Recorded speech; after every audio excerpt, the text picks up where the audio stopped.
கர்த்தருடைய பரிசுத்த நாமம் மகிமைப்படுவதாக. இந்த நாளிலேயும் தேவனுடைய பிள்ளைகளாகி நாம் மீண்டுமாய் அவர் ஆராதிக்கும்படி கர்த்தர் பாடுகிற கிருபைக்காக கர்த்தரை ஸ்தோத்திரிக்கிறேன். இப்போதும் நாம் சில பாடலை பாடி கர்த்தரை துதிக்கப் போகிறோம். அதற்கு முன்பாக நம்ம எல்லாரும் கண்களை மூடி அவருடைய சமூகத்திலே அவருடைய பிரசன்னத்துக்கு முன்பாக நம்மை தாழ்த்தி நம்ம ஏற்படுத்தி எங்கள் பரலோக பிதாவே, நாங்கள் துதிக்கிறோம், ஸ்தோத்திரிக்கிறோம். ஆசீர்வதிக்கப்பட்டதான இந்த காலங்களில் நாங்களுடைய சமூகத்திலே வந்து உடைய நாமத்தை உயர்த்துகிறோம். நாங்கள் பாடுகிற பாடல்கள், ஆராதிக்கிற ஆராதனை வேலை, உடைய செய்தியின் வேலை ஒவ்வொரு பகுதியும் தன்னுடைய ஆவியாளர் பொருட்படுத்திக் கொள்ள வேண்டும் சொல்லுகிறோம். தகப்பனே, எங்களை முற்றிலுமாய் இந்த சமூகத்தை தாழ்த்துகிறோம், அர்ப்பணிக்கிறோம், ஒப்புக்கொள்கிறோம். பிதா, குமாரன், பரிசுத்தாவியாகிய திருத்துவ தேவன் எங்களை ஆளுகை செய்கிறாங்க. இந்த ஆராதனையில் இணைந்து அன்றுவரே இந்த சமூகத்தில் உங்களை நோக்கி பார்க்கிற பிள்ளைகள் ஒவ்வொருவரையும் என் தேவனுடைய கரம் தொட்டு ஆசீர்வதிப்பீராக. இந்த ஆராதனையில் துவக்கம் முதல் முடிவரையும் இந்த வல்லமையான கரத்திலே எங்களை ஒப்புக்கொண்டு தாழ்த்தி அர்ப்பணிக்கிறோம். நீரே பெரிய காரியங்களை செய்யும் உடைய நாமத்தை மகிமைப்படுத்தும். இயேசுவின் நாமத்தில் ஜெபிக்கிறோம் பிதாவே, ஆமென். இப்பொழுது நம்ம சில பாடலை பாட போகிறோம். எல்லாரும் தெரிந்த ஒரு பாடல், தேவரீர் சகலத்தையும் செய்ய வல்லவர். தேவனையும் ஒப்பான தேவன் யார்? நீர் செய்ய நினைத்தது நிறைவேறும், நீர் செய்வதை தடுப்பவன் யார்? இந்த பாடலை பாடி கற்றுக்கலாம்.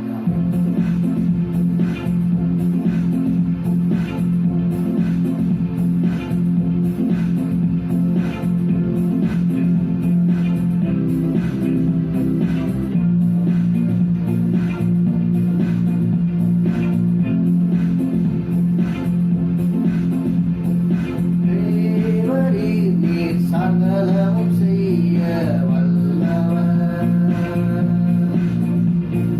தேவரீர்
வேறொரு நாமம் கட்டளையிடப்படவில்லை என்று வேதம் சொல்கிறது.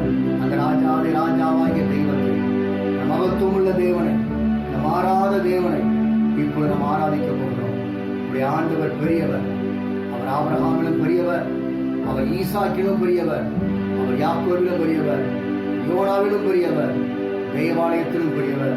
இந்த உலகத்தில் இருக்கிறவனிலும் நம்மில் இருக்கிற கர்த்தர் பெரியவராக இருக்கிறார். அந்த பெரிய தெய்வத்தை, அந்த சர்வவல்லமையுள்ள தெய்வத்தை இப்பொழுது ஆராதிக்க போறோம். எல்லார் கண்களை மூடி அவருடைய சமூகத்தில் அவரை ஆராதிக்க போகிறோம். அவருடைய பிரசன்னத்திற்குள்ளாக நம்முடைய ஆவி ஆத்மா சரீரத்தை முற்றிலுமாக அர்ப்பணித்து, தகப்பனே, இந்த ஆராதனையின் வேளையில உடைய பிரசன்னம் இறங்கி வருவதாக, உடைய பிரசன்னத்தினால் எங்களை நிரப்புவீராக. ஆண்டவரே, ஆண்டவரே, நீர் இல்லாத ஒரு ஆராதனை அது வெறுமையான ஆராதனையை போய்விடும். அப்பா, நீர் இறங்கி வருவீராக. உடைய பிரசன்னத்தின் உணரத்தக்கதாக உடைய மகிமையினால் எங்களை மூடிக்கொள்வீராக என்று சொல்லி எல்லார் தேவ சமூகத்தில் அர்ப்பணித்தவர்களாக. ஓ ஹல்லேலூயா, ஹல்லேலூயா. ஆவியானவரே, நாங்கள் ஸ்தோத்திரிக்கிறோம். ஆண்டவரே, வரவேற்கிறோம். அப்பா, எங்களை நிரப்பும்படியாக ஆராதிக்கிற இடத்தை என் தேவன் இப்பொழுது நிரப்புகிறாக. ஆராதிக்கிற எங்களையும் கர்த்தர் இப்பொழுது நிரப்புகிறாக. ஹல்லேலூயா, ஹல்லேலூயா, ஹல்லேலூயா.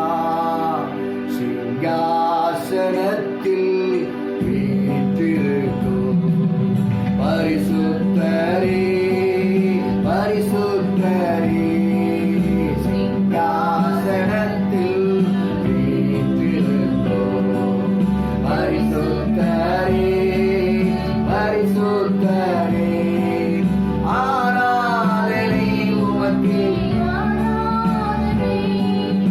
ஆராதனை உமக்கே, ஆராதனை, ஆராதனை உமக்கே, ஆராதனை, ஆராதனை உமக்கே, ஆராதனை.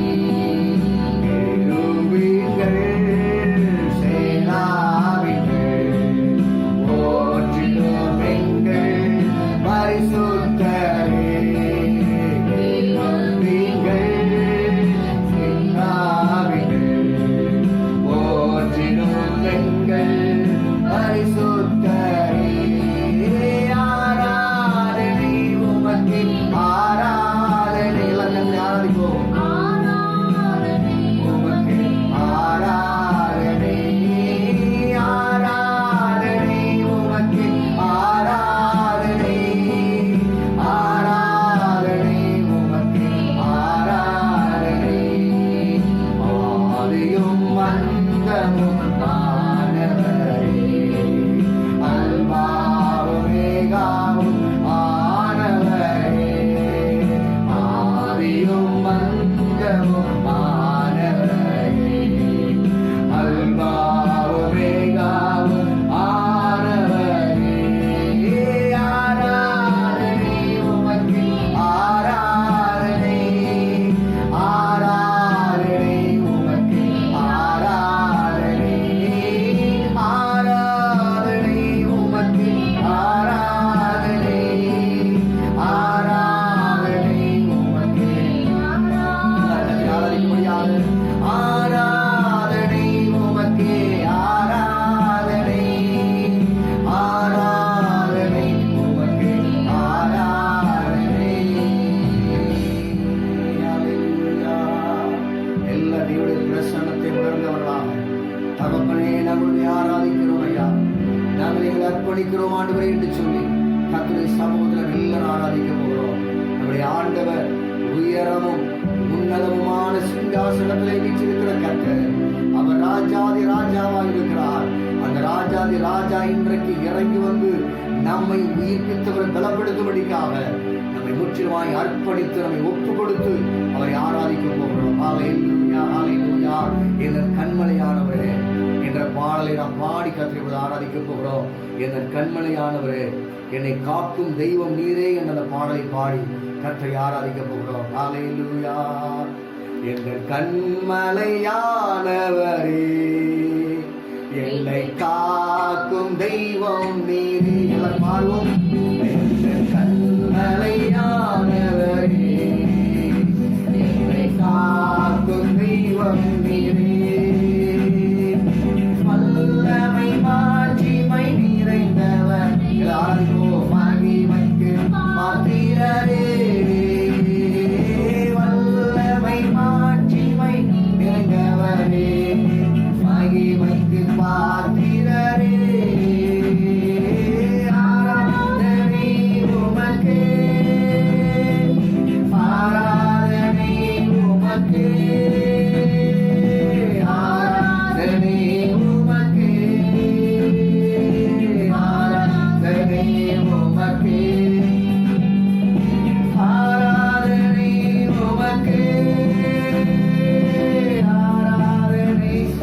உமக்கே ஆராதனை, ஆராதனை உமக்கே.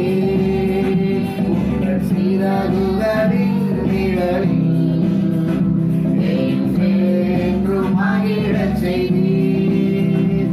உங்கள் சிறகுகளின் நிழலில் என்றும் மகிழச் செய்தீர்.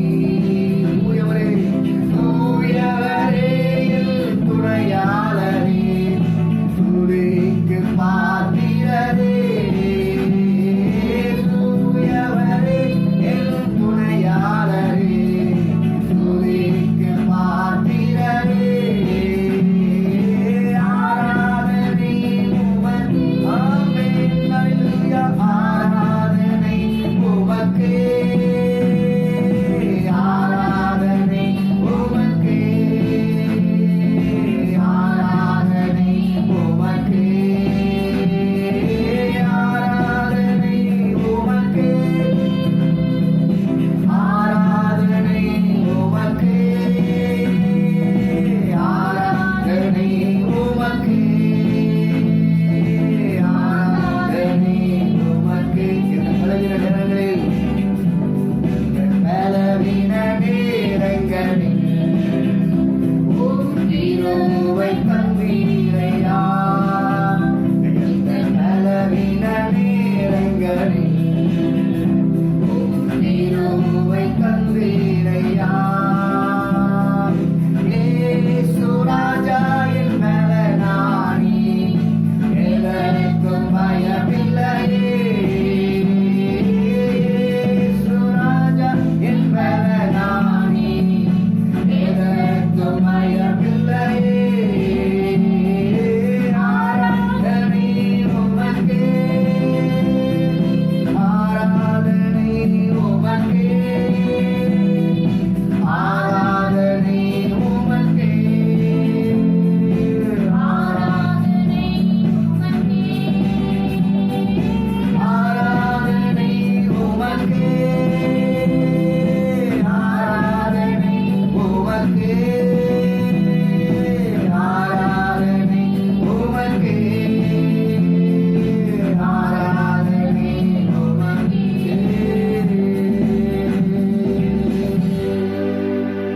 அவருக்கே ஆராதனை செலுத்தி மீண்டும் ஒரு சன்னதி பாட போகிறோம். இந்த பலவீன நேரங்களில் உம் கிருபை தந்தீரையா. இயேசு ராஜா என் பலனானி, எதற்கும் எனக்கு பயம் இல்லையே. இந்த ஆராதனை வேளையில யாரெல்லாம் சரீரத்திலே பலவீனத்தோடு இருக்கிறீர்களோ, நீங்கள் எல்லாரும் தேவ பிரசன்னத்துக்கு முன்பாக ஆண்டவரே, இந்த பலவீனமான நேரத்திலேயும் என் சரீரம் சுகவீனத்தோடு இருக்கிற நேரத்திலேயும் இயேசு ராஜா என் பலனானார் என்று நான் விசுவாசத்தோடு ஆராதிக்கிற அந்த வேளையில உடைய விசேஷித்த வல்லமை இறங்கி வந்து என் சரீரத்தை பலப்படுத்த மாட்டேன். இன்றைக்கோடு என் பலவீனம் என் சரீரத்தை விட்டு நீங்கி போகட்டும் என்று சொல்லி விசுவாசத்தோடு கூட இந்த சரணத்தை பாடி ஆராதிக்கிற போது இந்த பலவீன நேரங்களில் உன் கிருபை தந்தீரையா. இந்த ஆராதனை வேளையில உடைய கிருபையினால் என்னை பலப்படுத்த மாட்டேன். என் கிருபை உனக்கு போதும். உன் பலவீனத்திலே என் பலன் பூரணமாய் விளங்கும் என்று பவுலை பார்த்து கர்த்தர் சொன்னார். இந்த ஆராதனைகளை உன்னை பார்த்து கர்த்தர் சொல்கிறார். உன் பலவீனத்திலே என் பலன் பூரணமாய் விளங்கும். கிருபையினால் என்னை தாங்க மாட்டேன். உடைய கிருபையினால் என் சோர்வுகளை அகற்றுவீராக, என் பலவீனத்தை அகற்றுவீராக, என்னுடைய எல்லா விதமான வேதனைகளை இப்பொழுது மாற்றுவீராக என்று சொல்லி இந்த சரணத்தை தேவனுடைய பிரசன்னத்தை உணர்ந்து நாம் பாடி உண்மையாக உள்ளத்தின் ஆழத்திலிருந்து அவர் ஒருவரே நம்மை பலப்படுத்துகிறார். கர்த்தர் தமது ஜனத்திற்கு பலன் கொடுப்பார் என்று வேதம் சொல்கிறார். விசுவாசத்தோடு தேவ சமூகத்தில் இந்த பாடலை பாடி ஆராதிங்க. இந்த நிமிஷத்துல தேவனுடைய வல்லமை இறங்கி வந்து உங்களை பலப்படுத்த வல்லமையுள்ளவராக இருக்கிறார். ஹல்லேலூயா. என் பலவீன நேரங்களில் கிருபை தந்தீரையா. என் பலவீன நேரங்களில்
பலத்தை பெருக பண்ணுகிற தேவனாய் இருக்கிறார். இந்த ஆராதனை வேளையில நம்முடைய சோர்வு எல்லாவற்றையும் ஒரு நீக்கி போட்டு ஒரு புதிய பலத்தை, கர்த்தருக்கு காத்திருக்கிறவர்களோ புது பலன் அடைவார்கள் என்ற வார்த்தையோடு இந்த வாரத்தில் இந்த முதல் வாரம் ஞாயிற்றுக்கிழமை வந்திருக்கிற கர்த்தருடைய பிள்ளைகளாகி நமக்கு அவர் புதிய பலத்தை தரப்போகிறார். கேளுங்க ஆண்டவர்கிட்ட, வா இந்த ஆராதனை வேளையில ஒரு புதிய பலத்தினால் எனக்கு நிரப்பமாட்டேன், ஒரு புதிய பலத்தை எனக்கு இன்றைக்கு தருவீராக, எல்லா பலவீனமும் இப்பொழுதே அகன்று போகட்டும் என்று சொல்லி கர்த்தருடைய சமூகம் ஒப்புக் கொடுங்கள். இந்த ஆராதனை கர்த்தர் உங்களை ஒரு புதிய பலத்தினால் நிரப்ப அவர் வல்லமை உள்ள தேவனாக இருக்கிறார். எங்கள் பரலோக பிதாவே, நாங்கள் உம்மை ஸ்தோத்திரிக்கிறோம். நீர் எங்களை உடைய பலத்தினால இடைவெட்டுகிறவர், பலவீனத்தை எல்லாவற்றையும் எடுத்துக் கொடுக்கிறவர். எங்கள் பலவீனங்களை எங்களுக்காக சிலுவையிலே சுமந்து விட்டீர் ஆண்டவரே. நாங்கள் இனி பலவீனர்கள் அல்ல. இந்த காலங்களில் எல்லாரும் விசுவாசத்தோடு நாங்கள் சொல்லுகிறோம், என்னை பலப்படுத்துகிற கிறிஸ்துவினாலே எல்லாவற்றையும் செய்ய எனக்கு பலன் உண்டு. நாங்கள் அதிகமாய் அறிக்கை செய்து உடைய பலத்தை இந்த காலவை நாங்கள் பெற்றுக்கொள்கிறோம் ஆண்டவரே. உடைய பலத்தை பெற்றுக்கொள்கிறோம், உடைய பலத்தை பெற்றுக்கொள்கிறோம். உடைய பிள்ளைகள் ஒவ்வொருவரையும் உடைய புதிய பலத்தினால இப்பொழுது நிரப்பிக் கொண்டிருக்கிறபடினால உங்களுக்கு ஸ்தோத்திரம். உடைய பிரசனத்தினால நிரப்பிக் கொண்டிருக்கிறபடினால உங்களுக்கு ஸ்தோத்திரம். வா, உடைய வலது கரத்தை நீட்டி, உடைய வலது கரத்தை நீட்டி உடைய பிள்ளைகள் ஒவ்வொருவரையும் பிளஸ் பண்ணுகிறாங்க, ஆசீர்வதிப்பீராக, பலப்படுத்துகிறாங்க. எல்லா சோர்வுகளும் இப்பொழுது அகன்று போகட்டும், எல்லா பலவீனங்களும் இப்பொழுது அகன்று போகட்டும், எல்லா சுகவீனங்களும் இப்பொழுது அகன்று போகட்டும். ஆண்டவரே தகப்பனே, நாங்கள் ஸ்தோத்திரிக்கிறோம் அப்பா. ஆண்டவரே, மீதியான ஆராதனைகளை முழுவதையும் உடைய கரத்திலே நாங்கள் தாழ்த்தி அர்ப்பணித்து ஒப்புக் கொடுக்கிறோம். வேத வசனத்திலிருந்து கர்த்தர் எங்களோடு பேசுகிறார். வேத வசனம் எங்களை உயிர்ப்பிக்கட்டும், எங்களை பலப்படுத்தட்டும், உங்களுக்கு ஆசீர்வாதமாய் இருக்கட்டும். இயேசுவின் நாமத்தில் ஜெபிக்கிறோம் பிதாவே, ஆமென்.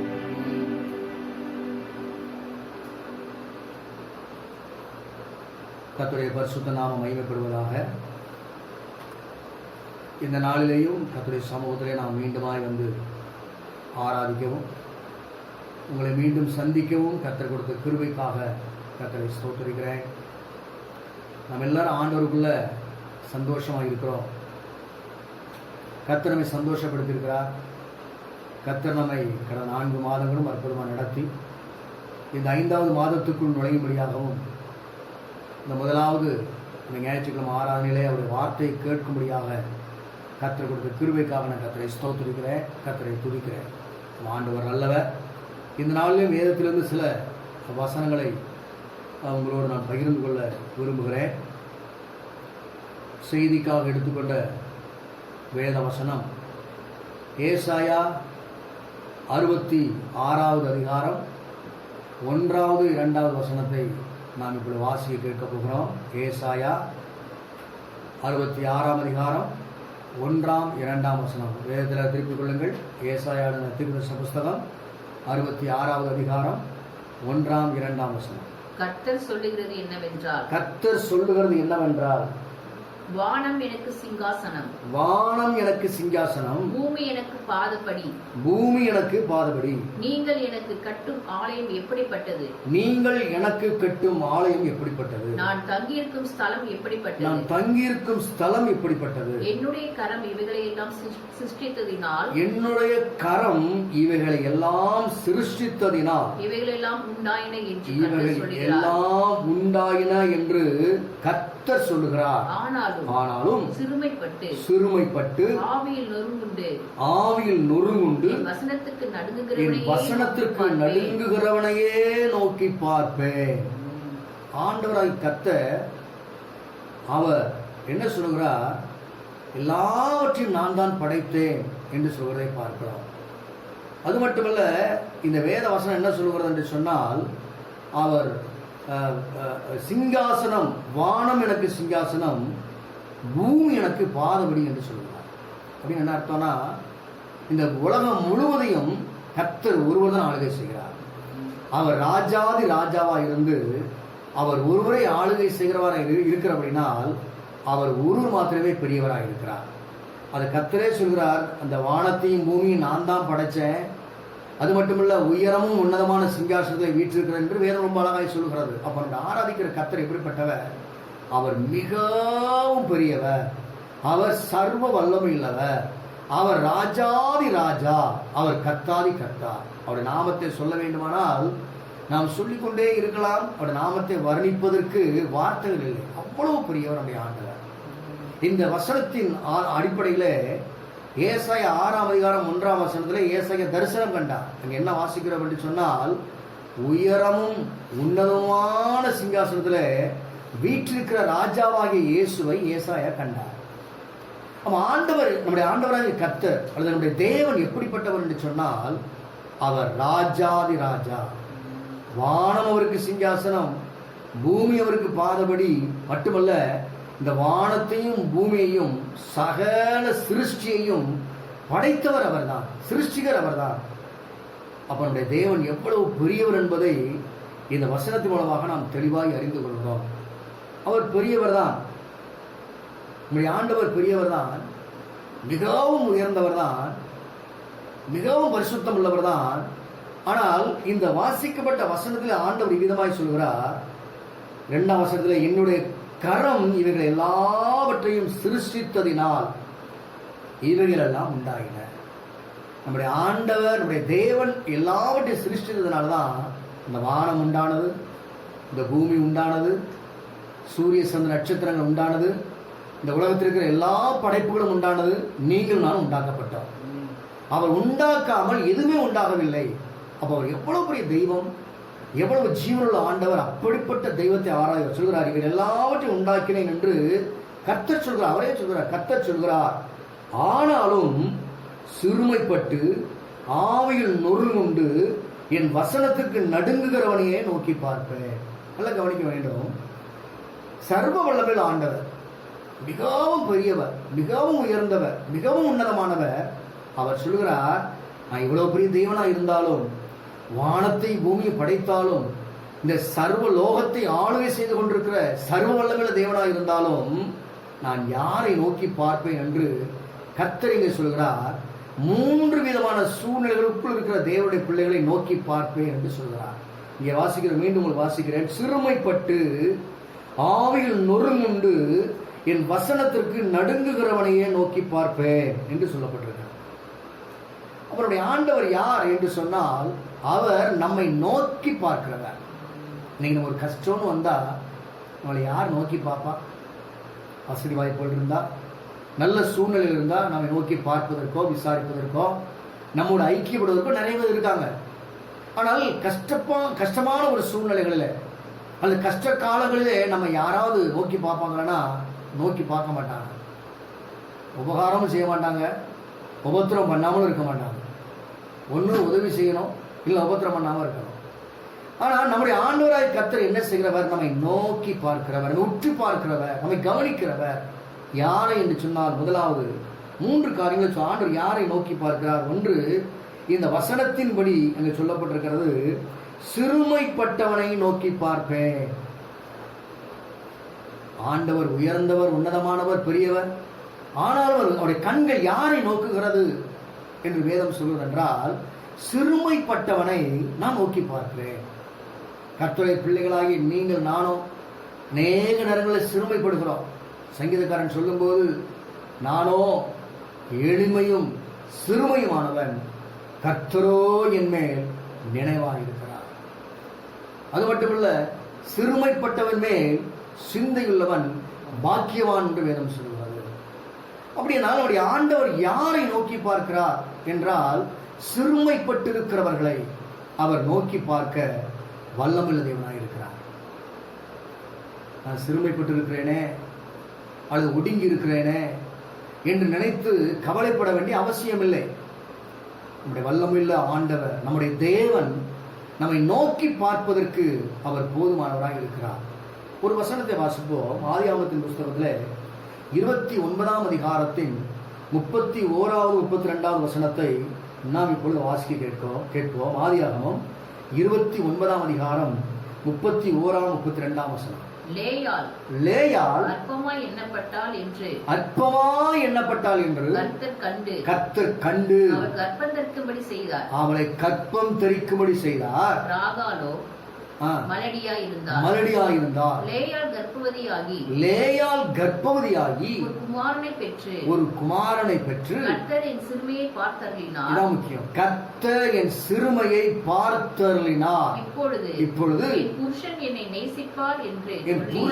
நேசிப்பார் என்று சொல்லி அவனுக்கு ரூபன் என்று பெயரிட்டாள் என்று நமக்கு வேதம் தெளிவாய் சொல்கிறார். இங்கே அண்ணல் என்ன சொல்கிறார்? கர்த்தர் என் சிறுமையை பார்த்தார். சிறுமைப்படுதல் என்றால் இவருடைய வாழ்க்கையிலிருந்து பார்க்கிற போது அவள் அற்பமாய் நினைக்கப்பட்டாள். லேயாளை எல்லாரும் அற்பமாய் நினைத்தார்கள். இதே அதிகாரத்தில் வாசிக்கிறோம், யாக்கோபு ராகேலை அதிகமாய் சிநேகித்தார் என்று சொல்லப்பட்டிருக்கிறது. அப்புறம் லேயாள் எல்லாராலும் அற்பமாய் நினைக்கப்பட்டிருக்கிறாள். இந்த உலகத்தில் வாழ்கிற தேவனுடைய பிள்ளைகளாகிய நம்மை ஜனங்கள், மனிதர்கள், உறவினர்கள் அற்பமாய் நினைச்சாங்கன்னா கவலையே படாதீங்க. மனிதர்களால் அற்பமாய் பேசப்பட்டோமானால், மனிதர்களால் நம்ம அற்பமாய் நினைக்கப்பட்டோமானால் தேவனுடைய பார்வையிலே விலையேறப்பட்டவர்களாக இருப்போம். இந்த லேயாளை குறித்து அற்பமாய் நினைத்திருந்தார்கள். ஆனால் வேதம் சொல்லு, கர்த்தர் அவளை நினைத்து பார்த்தார். அவளை நினைத்தார் என்று சொல்லப்பட்டிருக்கிறது. அவள் சொல்றா, கர்த்தர் என் சிறுமையை பார்த்தார்.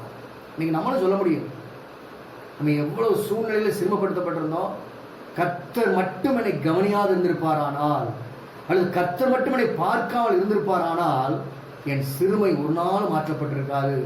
இன்றைக்கு என் சிறுமையின் நிலைமை மாற்றப்பட்டு இன்றைக்கு கர்த்தருடைய பிள்ளையாய் சாட்சியை நிற்கிறேன் என்று சொன்னால் இந்த லேயாள் சொன்னது போல சொல்ல முடியும், கர்த்தர் என் சிறுமையை பார்த்தார். நாம் ஆராதிக்கிற கர்த்தர் மிகவும் பெரியவராயிருந்தாலும், மிகவும் உயர்ந்தவராயிருந்தாலும் யாரை நோக்கி பார்க்கிறார்? சிறுமைப்பட்டவனை நோக்கி பார்த்தார். அன்றைக்கு லேயாளை கர்த்தர் நோக்கி பார்த்தது போல இந்த நாட்களில் நீங்கள் சிறுமைப்பட்டு இருக்கிறீர்களோ, நீங்கள் கவலைப்பட வேண்டிய அவசியம் இல்லை. மற்றவர்களால் அற்பமாக நினைக்கப்படுகிறீர்களோ, கவலைப்பட வேண்டிய அவசியம் இல்லை. கர்த்தர் உங்களை நோக்கி பார்த்து அந்த சிறுமையில் இருந்து விடுதலை கொடுக்க அவர் வல்லமையுள்ளவராக இருக்கிறார். அது மட்டுமல்ல, ஆதியாகமத்தின் புஸ்தகம் 31வது அதிகாரத்தில் 42வது வசனத்தை வாசித்து பார்க்கிற போது வாசிக்க கேட்போம். ஆதியாகமம் 31ஆம் அதிகாரம் 42வது வசனம். என் பிதாவின் தேவனாகிய ஆபிரகாமின் தேவனும் ஈசாக்கின் பயபக்திக்குரியவரும் என்னோடு இராமல் போனால் நீர் இப்பொழுது என்னை வெறுமையாய் அனுப்பிவிட்டிருப்பீர். தேவன் என் சிறுமையையும், இது கவனிங்க, தேவன் என் சிறுமையையும் என் கை பிரயாசத்தையும் பார்த்து நேற்று ராத்திரி உம்மை கடிந்து கொண்டார் என்று சொன்னான். யாக்கோபுடைய அனுபவத்தை பாருங்க. யாக்கோபு அங்க என்ன சொல்கிறார் என்று சொன்னால், தேவன் என் சிறுமையையும் என் கையின் பிரயாசத்தையும் பார்த்தார். யாக்கோபுடைய அனுபவம் அனுபவம் தான். எல்லாராலும் சிறுமைப்படுத்தப்பட்டான். லாபான், தன்னுடைய சொந்த மாமனாகிய லாபான் யாக்கோபை ஏமாற்ற நினைத்தான். அது மட்டுமல்ல, அவன் ஒண்ணுமில்லாம வெறுமையா போயிடணும்னு நினைச்சான். அதுதான் லாபானுடைய எண்ணம். இன்னைக்கு நம்முடைய வாழ்க்கையில் அநேகர் என்ன பார்க்குறாங்க? நம்ம ஒண்ணுமில்லாம போயிடணும், ஆசீர்வதிக்கப்படக்கூடாது, மேலே வந்துடக்கூடாது. இது யாக்கோபு ஒன்றுமில்லாமல் வெறுமையாய் போய்விட வேண்டும் என்று சொல்ல லாபான் நினைத்தான். ஆனால் யாக்கோபு ரொம்ப அழகா சொல்றாரு, பயபக்திக்குரிய ஈசாக்கின் பயபக்திக்குரிய ஆண்டவர் என்னோடு இல்லாம போயிருந்தாருன்னா என்னை கண்டிப்பா நீ ஏமாத்திருப்பார். இன்னைக்கு நம்ம ஏமாற்றப்படாம ஆசீர்வதிக்கப்பட்டு கொண்டிருக்கிறோம் என்று சொன்னால் ஈசாக்கின் பயபக்திக்குரிய ஆண்டவராய் கர்த்தர் நம்மோடு கூட இருக்கிறார். அது மட்டுமல்ல, என் சிறுமையை பார்த்தருளினார். யாக்கோபு சொல்றார், நான் சிறுமைப்பட்ட சூழ்நிலை கர்த்தர் பார்த்தார், வேற யாரும் பார்க்கல. என்னோட கையின் பிரயாசத்தை பார்த்தார். அதனாலதான் இன்னைக்கு நான் ஆசீர்வாதமாக இருக்கிறேன். அவன் சிறுமைப்பட்ட நேரத்துல லாபான் இன்னும் சிறுமைப்படுத்தப்பட வேண்டும் என்று நினைத்தான். ஆனால் கர்த்தர் அவன் சிறுமையை பார்த்தார் என்று சொல்கிறார். இன்றைக்கும் கர்த்தருடைய பிள்ளைகளாகிய நீங்கள் நானும் யாக்கோபை போல பலவிதமான சூழ்நிலைகளில் சிறுமைப்பட்டிருப்போம் என்று சொன்னால், இன்னைக்கு கர்த்தர் உங்களை பார்த்து சொல்கிறார், உங்கள் சிறுமையை குறித்து நீங்கள் சோர்ந்து போகாதீர்கள். உங்கள் சிறுமையை நான் பார்த்து அதில் இருந்து உங்களை விடுவிக்க நான் வல்லமையுள்ளவனாக இருக்கிறேன். இதே ஆதியாகமத்தின் புஸ்தகத்தில் இந்த 31ஆம் அதிகாரத்தின் 38வது வசனத்தை வாசித்து பார்ப்போமானால், அங்கே யாக்கோபு விதமாய் சொல்கிறார். வாசிங்க. பீருண்டதை நான் உம்மிடத்துக்கு கொண்டு வராமல், உம்மிடத்தில் கொண்டு வராமல், அதற்காக நான் உத்தரவாதம் பண்ணினேன். பகலில் களவு போனதையும் இரவில் களவு போனதையும் என் கையில் கேட்டு வாங்கினேன். பகலிலே வெயிலும் இரவிலே குளிரும் என்னை பட்சித்தது. என் கண்களுக்கு தூரமாயிருந்தது. இவ்விதமாய் பாடுபட்டேன். இந்த 20 வருஷ காலம் உம்முடைய வீட்டில் இருந்தேன். 14 வருஷம் உம்முடைய 2 குமார்த்திகளுக்காகவும் 6 வருஷம் உம்முடைய மந்தைக்காகவும் உம்மிடத்திலே சேவித்தேன். 10 முறை என் சம்பளத்தை மாற்றினேன். பாருங்க, இந்த லாபான் யாக்கோபை எந்தெந்த நிலையெல்லாம் சிறுமப்படுத்த முடியுமோ அந்தந்த நிலையில சிறுமப்படுத்தணும்னு நினைச்சான். அவன் நினைச்சான், லாபான் யாக்கோபை சிறுமப்படுத்த நினைச்சான். அவன் குறுகி போகணும்னு நினைச்சான், கீழே குன்றி போகணும்னு நினைச்சான். ஆனா கர்த்தர் யாக்கோபின் சிறுமையை பார்த்தார், அவருடைய கையின் பிரயாசத்தை பார்த்தார், அவன் பட்ட பாடுகளை பார்த்தார். கண்ணீரோடே விதைக்கிறவர்கள் கம்பீரத்தோடே அறுப்பார்கள் என்ற வார்த்தையின்படி அவன் கண்ணீரோடே விதைத்தான், கம்பீரமான அறுவடையை பெற்றுக்கொண்டான். அருமையான கர்த்தருடைய பிள்ளைகளே, நீங்கள் உங்கள் சிறுமையை குறித்து நீங்கள் கவலைப்பட வேண்டிய, பயப்பட வேண்டிய அவசியம் அல்ல. நம்முடைய சிறுமையை பார்க்கிற ஒருவர் இருக்கிறார். அவர் உங்களுடைய சிறுமையை பார்த்து அதிலிருந்து உங்களை விடுவித்து உங்களை உயர்த்துவதற்கு அவர் வல்லமையுள்ளவராக இருக்கிறார். இன்னொரு வசனத்தை கூட வாசிப்போம். யோபுவின் புஸ்தகம் 10ஆம் அதிகாரத்தின் 15வது வசனத்திலே யோபு அநேக இடங்களிலே புலம்புகிறது போல சில காரியங்களை சொன்னாலும் இந்த இடத்துல அந்த ஒரு வார்த்தையை சொல்லி கர்த்தருடைய சமூகத்தில் ஜெபிக்கிறதை பார்க்கிறோம். வாசிங்க. யோபுவின் புஸ்தகம் 10ஆம் அதிகாரம் 15வது வசனம். நான் துன்மார்க்கனாய் இருந்தால் ஐயோ, நான் நீதிமானாய் இருந்தாலும் என் தலையை நான் எடுக்க மாட்டேன். அவமானத்தில் நிரப்பப்பட்டேன். நீர் என் சிறுமையை பார்த்தருளும். அது அதிகரிக்கிறது. நீர் என் சிறுமையை பார்த்தருளும். ஜெபம் பண்றார் ஆண்டவர் சமூகத்துல. ஒரு சின்ன வார்த்தை. இன்னைக்கு கர்த்தருடைய சமூகத்துல வார்த்தைகளை கேட்டுக்கொண்டிருக்கிற நீங்கள் செய்ய வேண்டிய காரியம், ஆண்டவரை பார்த்து கேட்கணும், நீர் என் சிறுமையை பார்த்தருளும். ஆண்டவர் யோபின் சிறுமை பார்த்தார். அவன் தன்னுடைய மனைவியினால் சிறுமைப்படுத்தப்பட்டான், தன்னுடைய நண்பர்களால் சிறுமைப்படுத்தப்பட்டான். அது மாத்திரமல்ல, பலவிதமான இழப்பின் சூழ்நிலைகளிலே அவன் சிறுமைப்படுத்தப்பட்டான். அவன் சரீரம் பலவீனப்பட்டது, சிறுமைப்படுத்தப்பட்டான். அதனால தேவ சமூகத்தில் கேட்கிறான், நீர் என் சிறுமையை பார்த்தருளும்.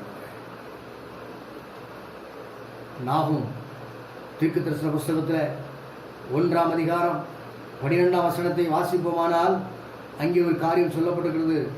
நாகும் 1:12. கர்த்தர் சொல்லுகிறது என்னவென்றால் அவர்கள் சம்பூர்ணமடைந்து அநேகராய் இருந்தாலும் அறுப்புண்டு போவார்கள். அவன் ஒழிந்து போவான். உன்னை நான் சிறுமைப்படுத்தினேன், இனி உன்னை சிறுமைப்படுத்தாதிருப்பேன்.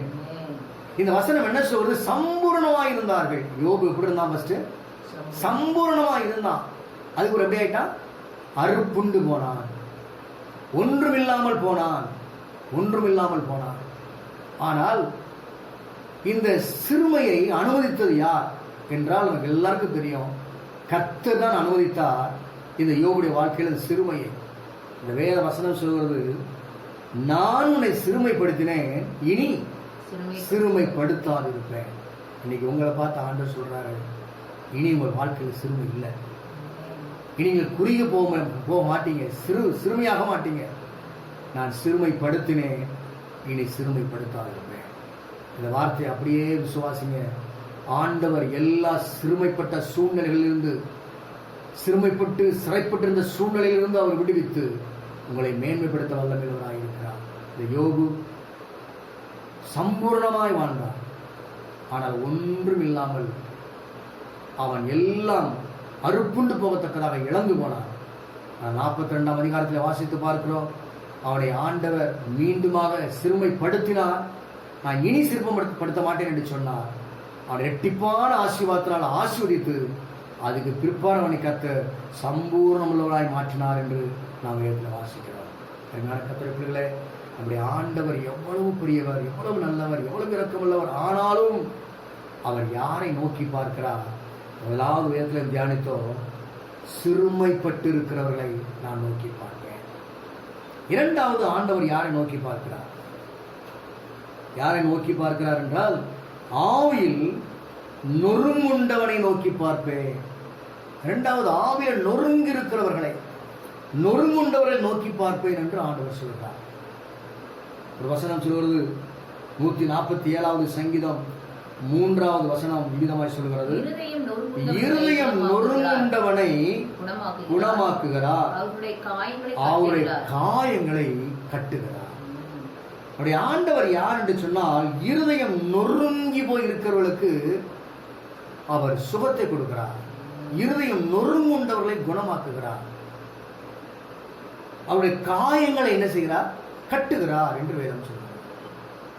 ஒருவேளை எனக்கு நொறுங்குண்ட இருதயத்தோடு கூட இருப்பீர்களானால், ஆண்டவர் நொறுங்குண்ட இருதயத்தை நோக்கி பார்க்கிறது மாத்திரமல்ல, குணமாக்குவதற்கும் வல்லமையுள்ள தேவனாக இருக்கிறார். எந்த சூழ்நிலைகளில் காயப்பட்டு இருக்கிறீர்களோ அந்த காயத்தையும் கட்டி சுகமாக்குவதற்கு வல்லமையுள்ளதாக இருக்கிறார். உங்களால் விசுவாசிக்க முடியுதா? இந்த வார்த்தையை விசுவாசிக்க முடியுதா? கர்த்தர் என்னுடைய நொறுங்குதலை நிச்சயமாய் நீக்கி அவரின் காயங்களை கட்டுவார் என்று விசுவாசிப்பீர்கள். ஆனால் அவர்களை நோக்கி பார்க்கிறது மாத்திரமல்ல, அவை விடுதலை கொடுப்பதற்கும் வல்லமையுள்ள தேவனாக இருக்கிறார். சங்கீதம் 51:17 இவ்விதமாய் சொல்கிறது, தேவனுக்கு ஏற்கும் பலிகள் நொறுங்குண்டாவிதான். தேவனே, நொறுங்குண்டதும் நறுங்குண்டதுமான இருதயத்தை நீ புறக்கணி. ஆண்டவர் நொறுங்குண்டதும் நறுங்குண்டதுமான இருதயத்தை ஒரு நாளும் புறக்கணித்து தள்ள மாட்டார். இருதயம் நொறுக்கப்பட்ட ஒரு சூழ்நிலையில அல்லது உடைக்கப்பட்ட ஒரு சூழ்நிலையில, ஒரு வேதனையான சூழ்நிலையில் இருக்கிறீங்களா? நான் நொறுங்கி இருக்கிற இந்த சூழ்நிலையை பார்ப்பதற்கு யாருமே இல்லை, இந்த நொறுங்கி இருக்கிற சூழ்நிலைகளை பார்ப்பதற்கு விசாரிப்பதற்கு யாருமே இல்லை என்று சொல்லி அங்கலாய்க்கிறீர்களோ, வேதம் தெளிவாய் சொல்கிறது, நொறுங்குண்டதும் நறுங்குண்டதுமான இருதயத்தை நம்முடைய ஆண்டவர் ஒரு நாள் புறக்கணிக்க மாட்டார். அது மட்டுமல்ல, யோவான் 6:37 விதமாய் சொல்கிறது, என்னிடத்தில் வருகிறவனை நான் புறம்பே தள்ளுவதில்லை. கர்த்தர் ஒரு நாளும் ஒரு மனுஷனையும் புறக்கணிக்கிறவர் அல்ல, அவர் சேர்த்து கொள்கிறவர். நீங்கள் நொறுங்குண்ட இருதயத்தோடு ஆவியில் நொறுக்கப்பட்ட சூழ்நிலையில் இருக்கிறீங்களா? பலவிதமான நெருக்கத்தோடு, பாடுகளோடு, பலவிதமான கவலைகளோடு நொறுக்கப்பட்டு இருக்கிறீர்களோ, ஆண்டவர்கள் காயங்களை கட்டுவதற்கு அவர் வல்லமையுள்ள தேவனாக இருக்கிறார். சங்கீதம் 31:12வது வசனத்திலே சங்கீதக்காரன் இவ்விதமாய் சொல்கிறார், செத்தவனை போல எல்லாராலும் முழுவதுமாய் மறக்கப்பட்டேன், உடைந்த பாத்திரத்தை போலானேன். அநேகர் சொல்லும் அவதூறை கேட்டு எனக்கு விரோதமாக ஏகமாய் ஆலோசனை பண்ணுகிறார்கள். திகில், பயம் என்னை சூழ்ந்து கொண்டது, என் பிராணனை வாங்க தேடுகிறார்கள். கவனிங்க, இந்த சங்கீதக்காரர் என்ன சொல்றாரு? செத்தவனை போல எல்லாராலும் முழுவதும் மறக்கப்பட்டேன். யார் யாரை மறப்பா? செத்தவனை மறந்துடுவாங்க. ஆனா அவன் உயிரோடு இருக்கான். எல்லாராலும் முழுவதுமாய் மறக்கப்பட்டிருக்கிற ஒரு சூழ்நிலையில இருதயம் நொறுங்குமா நொறுங்காதான்? எல்லாராலும் மறக்கப்பட்ட ஒரு சூழ்நிலையில இருதயம் உடையுமா உடையாதான்? அதனால அவன் சொல்றான், உடைந்த பாத்திரத்தை போலானே. உங்கள் இருதயம் உடைந்து போய் இருக்கிறதோ? ஒருவேளை இருதயம் நொறுங்கி போய் இருக்குதா? என்னை எல்லாரும் மறந்துட்டாங்க, என்னை எல்லாரும் கைவிட்டுட்டாங்க, என் இருதயம் உடைந்து போய் இருக்கிறது. நான் நொறுங்கி போய் இருக்கிறேன். இன்னைக்கு நொறுங்குண்ட இருதயத்தோடு கூட இருக்கிற உங்களை ஆண்டவர் தேற்றும்படி, உங்களை பலப்படுத்தும்படி அவர் உங்களை நோக்கி பார்க்கிறார். இந்த ஆராதனை வேளையிலே கர்த்தர் உங்களை நோக்கி பார்த்து கொண்டிருக்கிறார். நொறுங்குண்ட இருதயத்தோடு கூட இருக்கிற உங்களை கர்த்தர் நோக்கி பார்க்கிறார். எந்த சூழ்நிலையும் உடைக்கப்பட்டான் அப்படின்னா வசனத்தில் வாசிக்கிறோம். அடுத்த வசனத்துல அநேகர் சொல்லும் அவதூறு, அநேகர் என்னை அவதூறாய் பேசுகிறார்கள், ஆகவே நான் உடைக்கப்பட்ட நிலையில் இருக்கிறேன். எனக்கு விரோதமாய் ஏகமாய் ஆலோசனை பண்ணுகிறார்கள், ஜனங்கள் கூடி எனக்கு விரோதமாய் பேசுகிறார்கள். திகில் என்னை சூழ்ந்திருக்கிறது, என் பிராணனை வாங்க தேடுது, என்னை கொல்லும்படி தேடுகிறார்கள். இப்படிப்பட்டதான ஒரு சூழ்நிலையில சங்கீதக்காரர் சொல்றாரு, செத்தவனை போல நான் எல்லாராலும் மறக்கப்பட்டேன், எல்லாராலும் முழுவதுமாய் மறக்கப்பட்டேன் என்று சொல்கிறார். நீ யாரால மறக்கப்படுறீங்களோ இல்லையோ, ஆண்டவர் இந்த காலவழியில் உங்களை பார்த்து சொல்கிறார், நீ என்னால் மறக்கப்படுவதில்லை, நான் உன்னை மறப்பதில்லை என்று ஆண்டவர் சொல்கிறார்.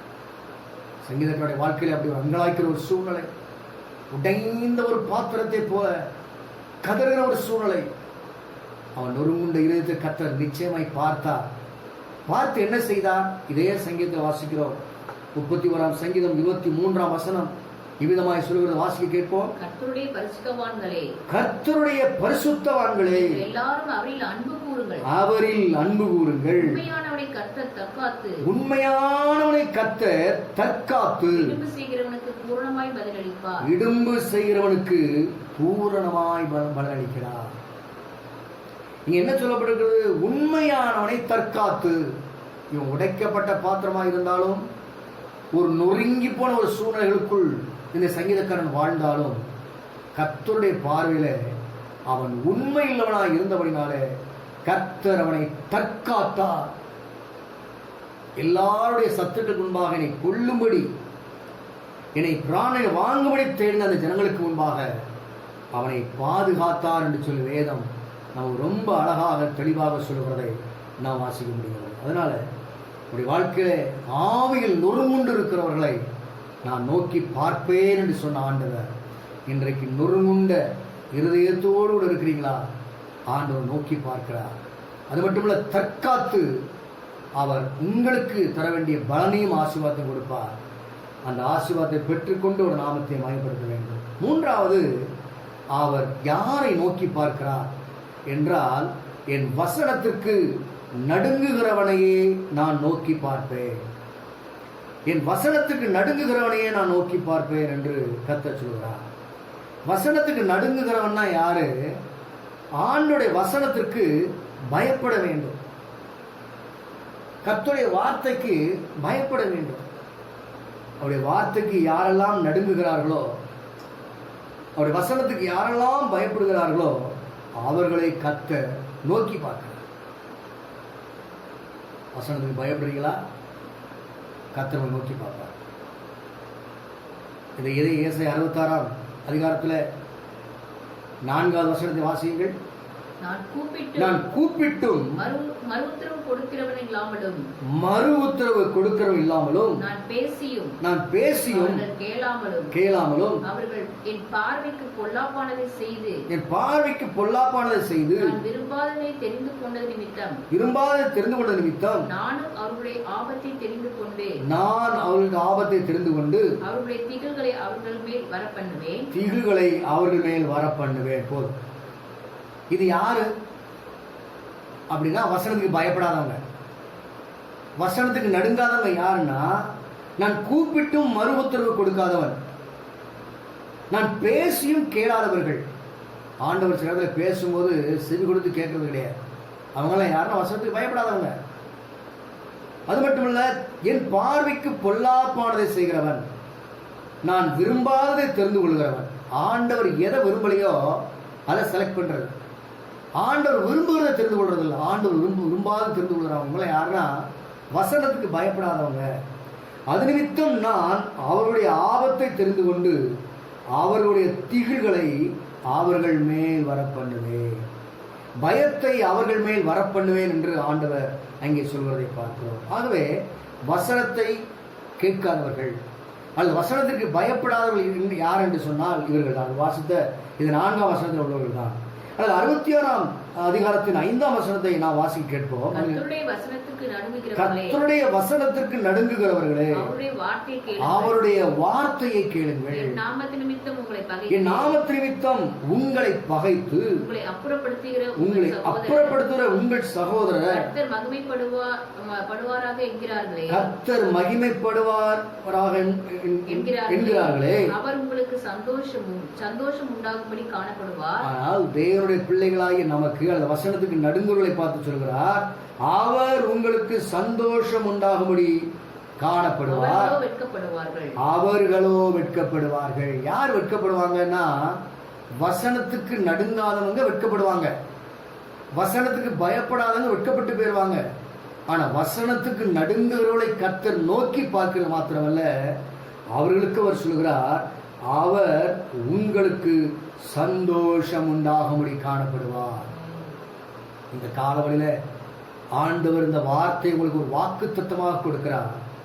அவர் உங்களுக்கு சந்தோஷம் உண்டாகும்படி காணப்படுவார்.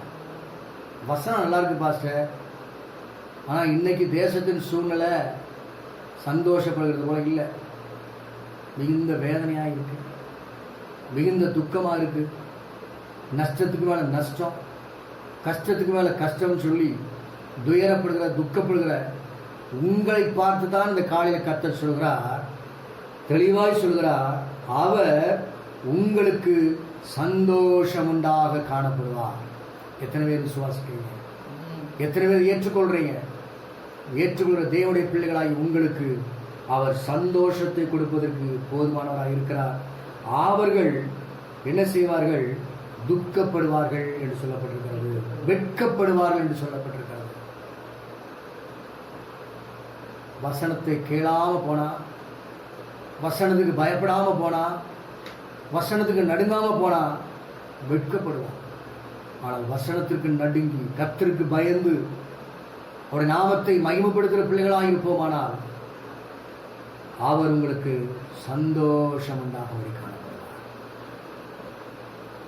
ஆகவே நாளில் கேட்ட சத்தியத்தின்படி நம்முடைய ஆண்டவர் உயரமும் உன்னதமான சிங்காசனங்களை வீற்றிருக்கிற ராஜாதி ராஜா. அவர் மிகவும் பெரியவர், மிகவும் உயர்ந்தவர். நம்மால அவரிடத்தில் நெருங்கவே முடியாது. அவர் சர்வ வல்லமையுள்ள தேவன். அவர் தன்னுடைய நிலையிலிருந்து இறங்கி வந்து அவர் சொல்லுகிறார், சிறுமைப்பட்டவனை நான் நோக்கி பார்ப்பேன், ஆவியில் நொறுங்குண்டவனை நான் நோக்கி பார்ப்பேன், என் வசனத்திற்கு நடுங்குகிறவனையே நான் நோக்கி பார்ப்பேன். ஆண்டவராய் கர்த்தர் அவருடைய எல்லா சூழ்நிலைகளையும் நோக்கி பார்க்கிறவராக இருக்கிறார். இந்த காலை ஆராதனையில உங்களை நோக்கி பார்க்கிறது மாத்திரமல்ல, அவர் உங்களுக்கு சந்தோஷம் உண்டாகும்படி இன்றைக்கு காணப்பட போகிறார். எல்லார் கண்களை மூடி அவருடைய சமூகத்தில் அர்ப்பணித்து உங்களை தாழ்த்தி ஒப்பு கொடுத்து விசுவாசத்தோடு தேவ சமூகத்தில் பயத்தோடு கூட கண்களை மூடி, தகப்பனே, இந்த நாளிலே நீர் எங்களுக்கு தந்த நல்ல வார்த்தைக்காக ஸ்தோத்திரம். நீர் எவ்வளவு பெரியவர் ஆண்டவரே, நீர் எவ்வளவு மகத்துவம் உள்ளவர். இந்த வானத்தை நீர் உண்டாக்கினவர், இந்த பூமியை நீர் உண்டாக்கினவர், சர்வ சிருஷ்டிகளையும் நீரே உண்டாக்கினீர். ஆனாலும் சிறுமைப்பட்டவனை நோக்கி பார்க்கிற கர்த்தர், ஆவியில் நொறுங்குண்டவனை நோக்கி பார்க்கிற கர்த்தர், வசனத்துக்கு நடுங்குகிறவனை நோக்கி பார்க்கிற கர்த்தர். அவரே நாங்கள் ஸ்தோத்திரிக்கிறோம். ஆவியானவரே நாங்கள் ஸ்தோத்திரிக்கிறோம். உங்கள் துக்கம் சந்தோஷமாய் மாறும்.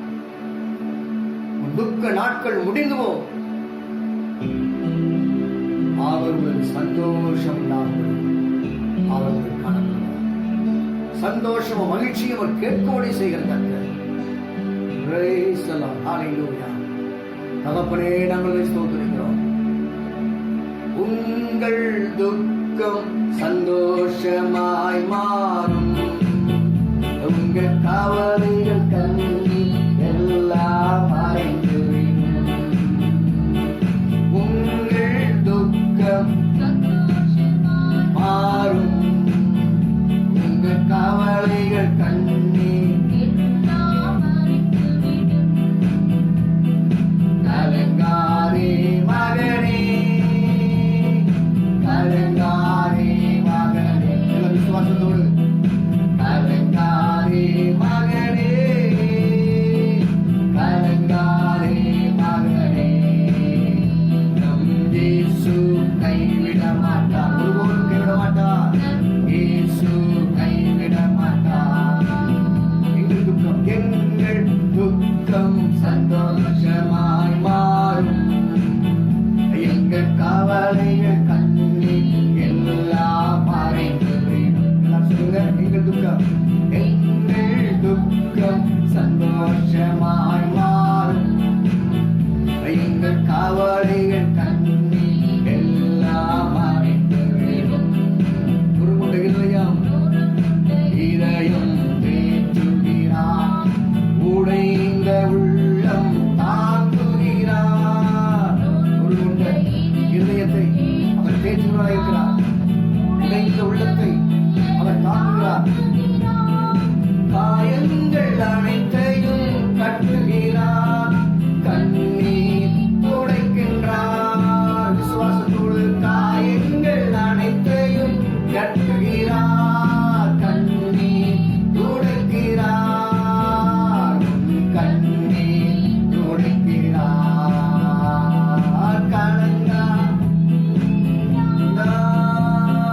கலங்கிடவே வேண்டாம். ஆமே, கலங்கிடவே வேண்டாம். கலங்கிடவே வேண்டாம். நம் இயேசு கைவிட மாட்டார். இயேசு கைவிட மாட்டார். உங்கள் துக்கம் சந்தோஷமாய் மாறும்.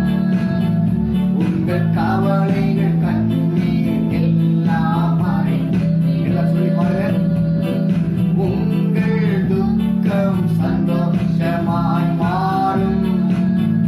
உங்கள் கவலைகள் கண்ணீர் எல்லாம் மறைந்துவிடும். கடந்ததை நினைத்து கலங்காதே, நடந்ததை மறந்துவிடு.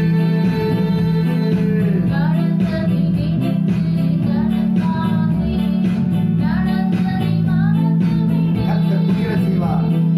கர்த்தர் புதியன செய்திடுவார். இன்றே நீ காண்பார். விசுவாசத்தோடு கர்த்தர் புதியன செய்திடுவார். அது இன்றே நீ காண்பார். அது இன்றே நீ காண்பார். கலங்கிடவே வேண்டாம். கலங்கிடவே வேண்டாம். ஆமே, கலங்கிடவே வேண்டாம். கலங்கிடவே வேண்டாம். நம் இயேசு கைவிட மாட்டார். நம் இயேசு கைவிட மாட்டார். உங்கள் துக்கம் சந்தோஷமாய் மாறும். உங்கள் கவலைகள் கண்ணீர் எல்லாம் மறைந்துவிடும். எங்கள் துக்கம் சொல்லுங்க, எங்கள் துக்கம் சந்தோஷமாய் மாறும். எங்கள் கவலைகள் கண்ணீர் எல்லாம் மறைந்துவிடும். ஒருவருடைய விசுவாசத்தோடு கூட எங்கள் துக்கம் சந்தோஷமாய் மாறும். எங்கள் கவலைகள் கண்ணீர் எல்லாம் மறைந்துவிடும்.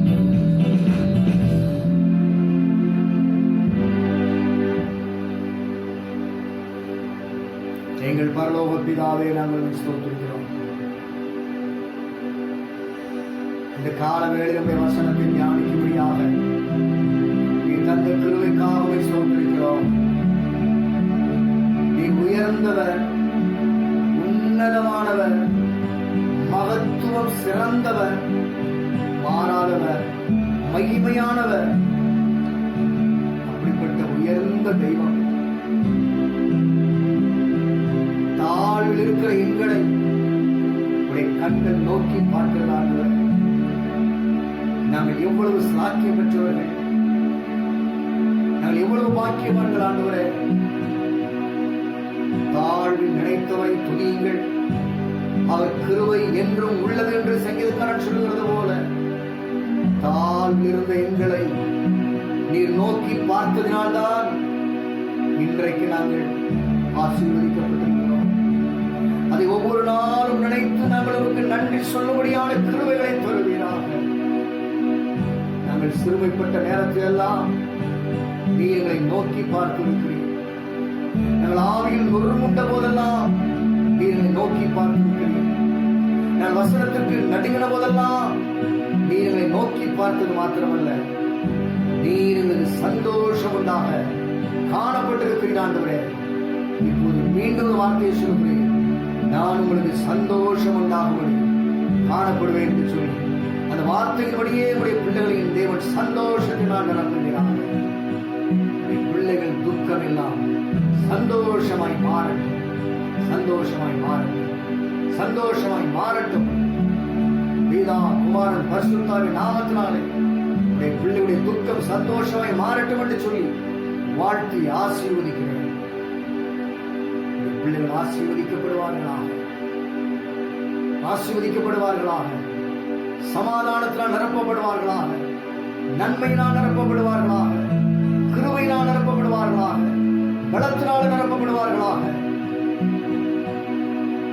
பிள்ளைகள் காயங்கள் எல்லாம் என் தேவன் இன்றைக்கு ஆற்றுகிறார். இந்த காலங்களில் எங்களையும் எங்கள் சபை மக்களையும் தேசத்தையும் தேசத்தின் ஜனங்களையும் உடைய கரத்திலே அர்ப்பணிக்கிறோம். தேசத்தின் சூழ்நிலைகளையும் உடைய கரத்திலே அர்ப்பணிக்கிறோம். நீ ஒரு சமாதானமான ஒரு சூழ்நிலையை, ஒரு சந்தோஷமான ஒரு சூழ்நிலையை, ஒரு விடுதலையான சூழ்நிலைகளை இந்த தேசத்தில் என் தேவன் ஏற்படுத்த போகிறீர் என்று சொல்லி நாங்கள் விசுவாசிக்கிறோம். பரிமாண காரியங்களை கற்று செய்கிறார். வல்லமையை கருத்தை தாழ்த்துகிறோம், அர்ப்பணிக்கிறோம், ஒப்புக்கொடுக்கிறோம். பெரிய காரியங்களை செய்யும் இயேசுவின் நாமத்தில் ஜெபிக்கிறோம் பிதாவே. ஆமென். எல்லாரும் சேர்ந்து சொல்லுவோம், என் ஆத்துமாவே கர்த்தரை ஸ்தோத்திரி, என் முழுவதுமே பரிசுத்த நாமத்தை ஸ்தோத்திரி. என் ஆத்துமாவே கர்த்தரை ஸ்தோத்திரி, அவர் செய்த சகல உபகாரங்களையும் மறவாதே. ஆமென். நம்முடைய கர்த்தராகிய இயேசு கிறிஸ்துவின் கிருபை, பிதாவாகிய தேவனுடைய அன்பும் பரிசுத்த ஆவியானுடைய அன்யோன்ய ஐக்கியமும் பாதுகாவலும் சமாதானமும் நம் அனைவரோடு எப்போதும் இருப்பதாக. ஆமென். துதி கனம் மகிமை எல்லாம் இயேசு ராஜாவுக்கே. துதி கனம் மகிமை எல்லாம் நம் இயேசு ராஜாவுக்கே. துதி கனம் மகிமை எல்லாம் இயேசு ராஜாவுக்கே. துதி கனம் மகிமை எல்லாம் நம் இயேசு ராஜாவுக்கே. அல்லேலூயா, அல்லேலூயா, அல்லேலூயா. பிதாவே ஸ்தோத்திரம். கர்த்தருடைய ஆசீர்வாதமாக. ஆமென்.